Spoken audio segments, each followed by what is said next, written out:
Welcome to another Short Answers for Hard Questions. This is where we take a look at questions that tend to undermine people's faith and many use as a reason for not believing in God or the God of the Bible. Today we're looking at the question, isn't the Bible full of contradictions?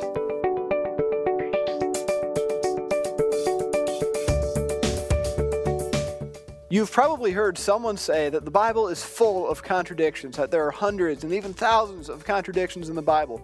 Now, it might help that we know for sure what a contradiction is. And so by contradiction, we mean that there are two things in the Bible that cannot both be true. If one of them is true, then the other thing cannot be true.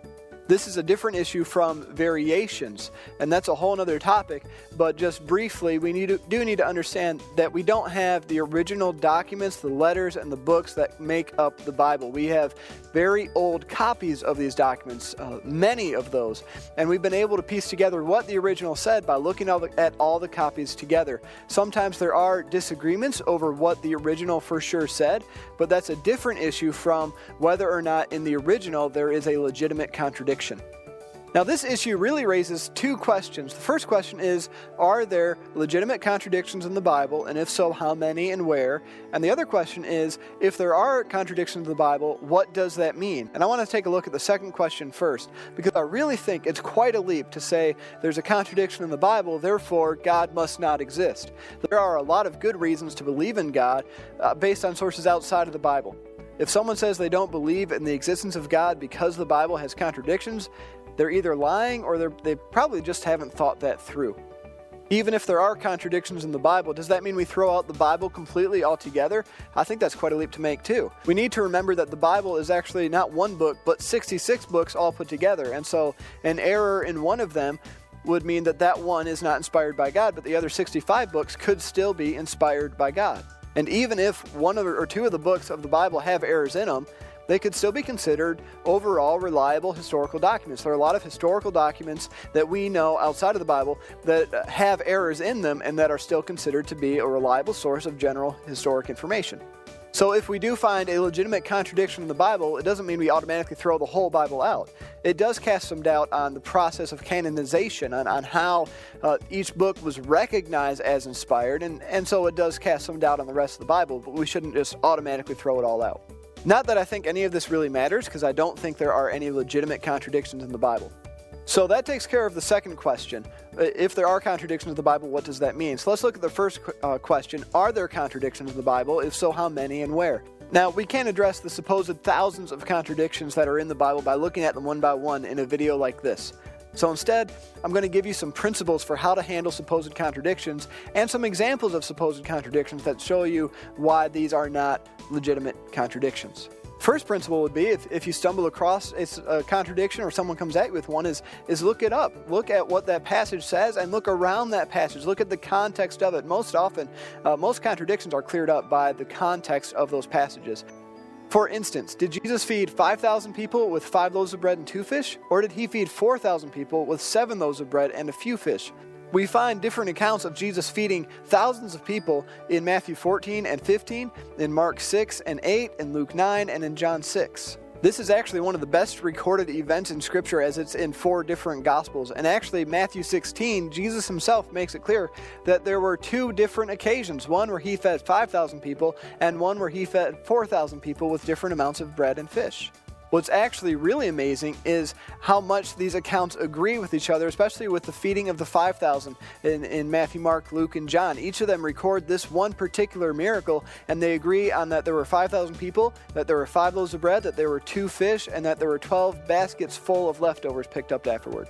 Any one of those details would be very easy to get wrong, and yet all 4 Gospels agree on every single one of those details. Another principle to remember when we're looking at possible contradictions is that the writers of the Bible weren't 21st century Westerners. Their goal wasn't to bring up a chronological, detailed list of facts and put it in a systematized way that we would like. That's how we operate today, but they operated on different principles. They had different standards of accuracy. Not that they didn't care about accuracy. They did. It's just their standards were different, and we need to remember that. They would often list events not in chronological order.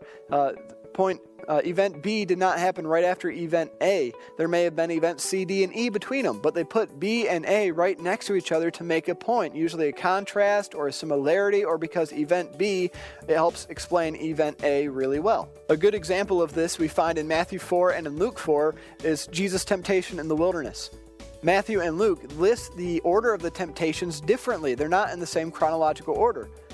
Now, Matthew actually has the words then in there, saying this happened and then this happened. Luke just says, and he did this, and he did this, and he did this. So what's probably the case is that Matthew is giving a chronological account and Luke is not. But they're still the same temptations and they're still the same responses by Jesus. Not a contradiction. Another principle to remember is that sometimes different gospel writers will give us different pieces of information that don't necessarily contradict each other. They don't conflict with each other. An example of this is how Judas kills himself. In Matthew 27, it's recorded that Judas went out and hung himself, but in Acts chapter 1, it says that Judas fell in a field headlong, he burst open in the middle, and his intestines spilled out. Eek. So who was right and who was wrong? Did Judas hang himself or did he fall and die? Well, maybe the question we should ask first isn't who was right and who was wrong, but is there an easy way for these two pieces of information to fit together? And it's pretty easy to imagine a scenario where Judas hangs himself, but the rope breaks or the branch breaks, and he falls and bursts open in the middle. This is called harmonizing. It's when you take two notes in music and you put them together and you get a fuller sound. And it's the same in writing where you get two different pieces of information that aren't the same, but you put them together and they don't conflict with each other. They actually give you a fuller picture.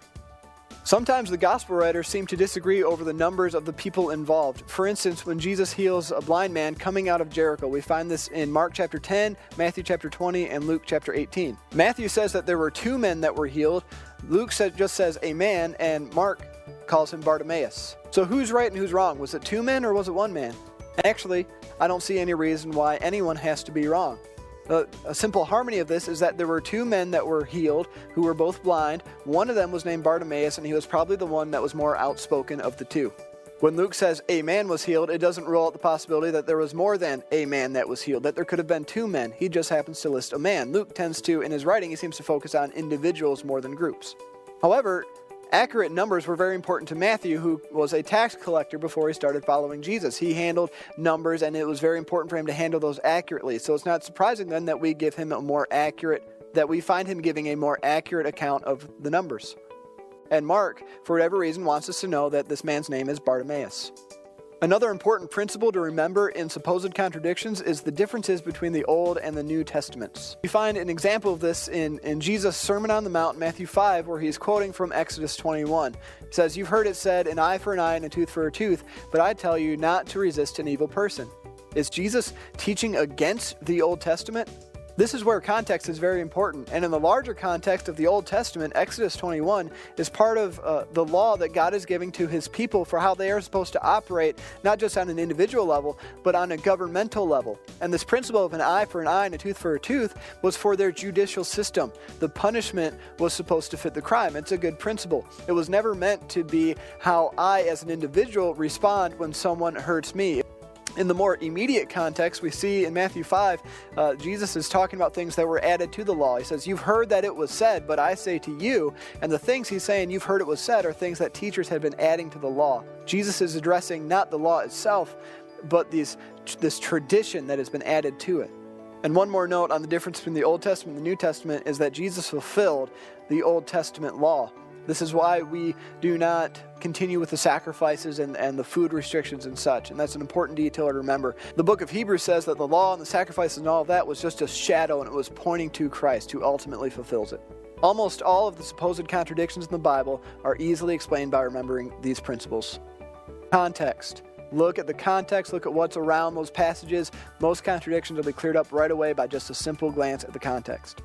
Remember that different writers included different details to emphasize different points. And these details often fit together in a way that provides a fuller picture. This is called harmony, harmonizing the scriptures. Remember the difference between the Old Testament and the New Testament. And remember that writers often wrote things out of chronological order to make a certain point. So if someone tells you that the Bible is full of contradictions, ask for some. You'll find that most people have just assumed this to be true and don't know of any themselves. If they do give you some contradictions and you don't, right off the top of your head, know of a good explanation for it, tell them you'll get back to them about that. and do that. Look into it. If there are legitimate contradictions in the Bible, this is an important issue, and we need to know. We need to know what the truth is. But after looking at all the contradictions that I've looked at, I don't think there's good reason to be concerned. Thank you for watching this video. If this video has helped you, would you please consider liking this video so that others can find this content more easily? Also, be sure to subscribe to our YouTube channel so that you can stay up to date for when we release videos like this, and again, so others can find this kind of helpful content more easily. If you are interested in further pursuing some information on this subject, you can find information below as well as scriptures that were used in the making of this video. If you want to see other short answers for hard questions, we encourage you to go there on our YouTube channel as well. God bless you.